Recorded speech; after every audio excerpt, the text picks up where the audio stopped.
ഇനി ഏതാനും ദിവസങ്ങൾ മാത്രം കഴിയുമ്പോൾ തിരഞ്ഞെടുപ്പ് മഹോത്സവം. ഓരോ ജില്ലയും അതും ഇതെല്ലാം തൃശ്ശൂർ പൂരത്തിനേക്കാളും വെടിക്കെട്ടും നേതാക്കളുടെയും സ്ഥാനാർത്ഥികളുടെയും ഓരോ പ്രഖ്യാപനങ്ങളും ഈ പാർട്ടിക്കാർ വോട്ടുകൾ അവരങ്ങോട്ടും ഇങ്ങോട്ടും ചെയ്യും. അവർ കറക്റ്റായിട്ട് ചെയ്യും. ഈ ഒരു പാർട്ടിക്കും അല്ലാത്ത കുറേ നിഷ്പക്ഷമായിട്ട് ആർക്ക് വോട്ട് ചെയ്യണമെന്ന് ചിന്തിക്കുന്ന കുറേ ആളുകളുണ്ട്.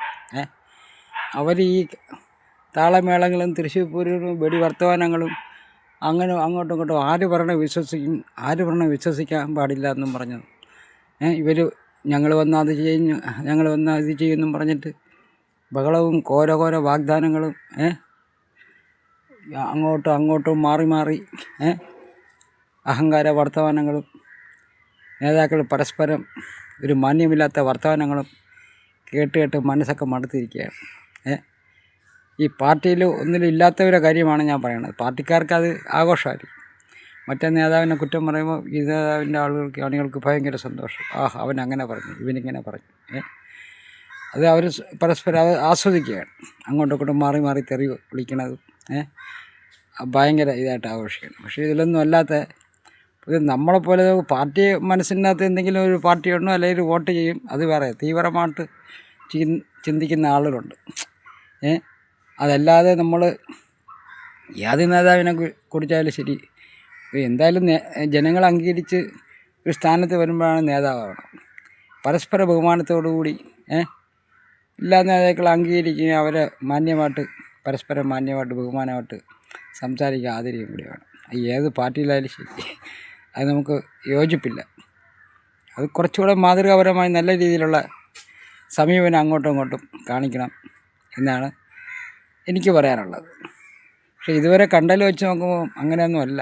എല്ലാ അലമ്പ് വർത്തമാനം കേൾക്കുമ്പോൾ ഓരോ പാർട്ടിയുടെ സ്റ്റേജിൽ ഓരോ നേതാക്കളും അണികളൊക്കെ വർത്തമാനം പറഞ്ഞ് കേട്ട് കഴിഞ്ഞാൽ ഈ മീറ്റിംഗ് പോലും കേൾക്കാൻ പോലും നമുക്ക് തോന്നില്ല. അങ്ങനെയാണ് ഈ പറയും പോലെ ഞങ്ങൾ അധികാരത്തിൽ നിന്ന് ഇന്ന വികസനം ചെയ്യും, അല്ലെ ഇത് ചെയ്യും, എല്ലാവർക്കും നല്ല രീതിയിലുള്ള ഭരണം കാഴ്ചവെക്കുന്നു എന്ന് അങ്ങനെ ഓരോരുത്തർ അപ്പോൾ ജനങ്ങൾക്ക് ആരോടാണോ കൂടുതൽ വിശ്വാസമുള്ളത് അത് ബഹുഭൂരിപക്ഷം ആളുകൾ വോട്ട് ചെയ്ത് ആ പാർട്ടിക്കാരെ വിജയിപ്പിക്കും. അല്ലാതെ പരസ്പരം അങ്ങോട്ടും മാറി ഒരു മാന്യമില്ലാത്ത വർത്തമാനങ്ങളും പറഞ്ഞ് അത് കേട്ട് മടുത്ത് ഇവന് ഈ വോട്ട് ചെയ്യാൻ വേണ്ടി ബൂത്തിൽ പോകുമ്പോഴത്തേക്ക് ഒരു അങ്കലാപ്പിലാണ്. എന്ത് ചെയ്യണം, മാർക്ക് ചെയ്യണം, എങ്ങനെ ചെയ്യണം എന്നറിയാം. ഇവിടുന്ന് സാധാരണക്കാരുടെ കാര്യമാണ് ഞാൻ പറയുന്നത്, അല്ലേ പാർട്ടിക്കാരുടെ അല്ല.